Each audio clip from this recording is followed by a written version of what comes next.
नमस्कार, प्रणाम दोस्तों। मैं पत्रकार मसूद त्रिपाठी और देवरिया की धरती पूज्यपाद स्वामी सिद्धरामा के आश्रम में चलकर मैं गोपालगंज जिले के बरौली प्रखंड के ऐतिहासिक प्रेम नगर आश्रम में पहुंचे हैं आज। और हमारे साथ यहाँ के वर्तमान महंत श्री निजानंदी महाराज हैं। महाराज जी, बहुत बहुत स्वागत है आपका। जय जय सिया राम, ओम नमो नारायण। और एक बात बताइए, ये प्रेम नगर जो आश्रम है, ऐतिहासिक आश्रम है महाराज जी का, इसका इतिहास थोड़ा सा बता दीजिए। आप चर्चा कर दी इतिहास के बारे में, क्या इतिहास रहा है इसका? देखिए, हमारे बड़े बुजुर्ग, हमारे गार्जियन, हमारे पिताश्री भी इस आश्रम के बारे में बताते हैं कि ये बहुत पुराना आश्रम है। मुगलों के समय से यह आश्रम है। जब मुगल लोग आए तो आपके धर्म पर, मठ मंदिर पर, गुरुकुलों पर आक्रमण किए तो उस दरमियान यहाँ एक जंगल जैसा रहता था। और बहुत घनघोर मतलब जंगल था।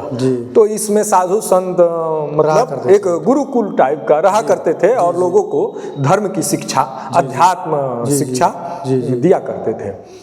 बाद में अंग्रेजों के समय में यहाँ पर मतलब अघरपंथ, समदर्शी संतों का जमावड़ा हुआ करता था, जिसमें गिरधारी दास, दहारी दास वगैरह संत रहते थे, सिद्ध महात्मा थे, टुकर बाबा वगैरह। तो यहाँ पर कहा जाता है, बड़े बुजुर्ग लोग बताते हैं, जो जानकार लोग हैं, कि जब चंपारण से सत्याग्रह शुरू होना था तो उस दरमियान यहाँ गोपालगंज जिले के जितने जो स्वतंत्रता सेनानी थे, जो क्रांतिकारी थे लोग, तो उनका यहाँ पर एक बार मीटिंग हुआ था। और उस मीटिंग को संबोधित करने के लिए सुभाष चंद्र बोस जी यहाँ आए थे और सारे क्रांतिकारियों को लेकर के चंपारण सत्याग्रह में यहीं से गए थे। जी। तो इसका मतलब कि आश्रम जो है क्रांतिकारियों का भी रहा है। कि यहाँ पर जो भी संत रहता है तो वो देश के लिए, अपने धर्म के लिए, संत का जीवन ही समर्पित रहता है देश और धर्म के लिए। तो ये आश्रम उसका भी, आज़ादी का भी गवाह है।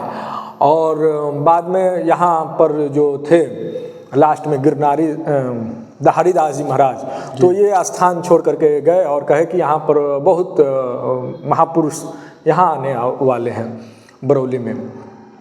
तो वो चले गए। तब हमारे स्वामी आत्मानंद परमहंस जी महाराज 1962 में यहाँ आए। और ये जो आश्रम था एकदम जीर्ण शीर्ण अवस्था में था। तो स्वामी जी आए और यहाँ पर तप किए और उसके बाद से एक सिलसिला शुरू हुआ।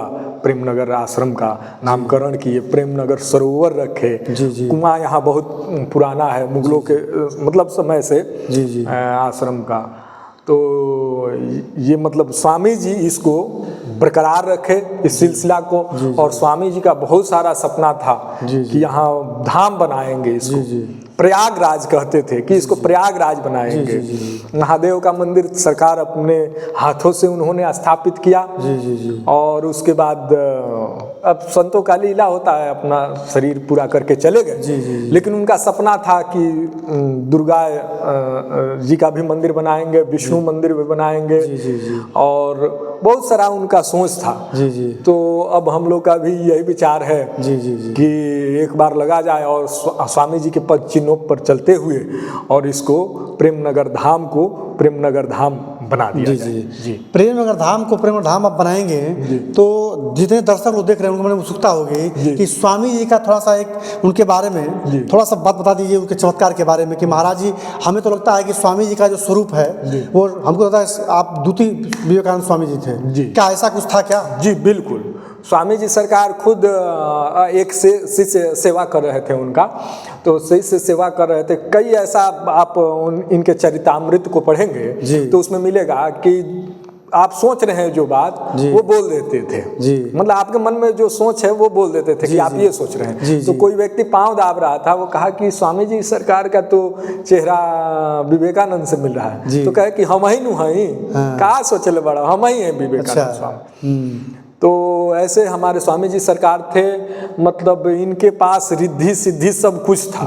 कई ऐसी घटनाएं हैं जिसको भगत लोग आते हैं वो बताते हैं, तो हमें ऐसे वो बताते हैं जैसे महसूस होता है कि हमारे सामने चल रहा है।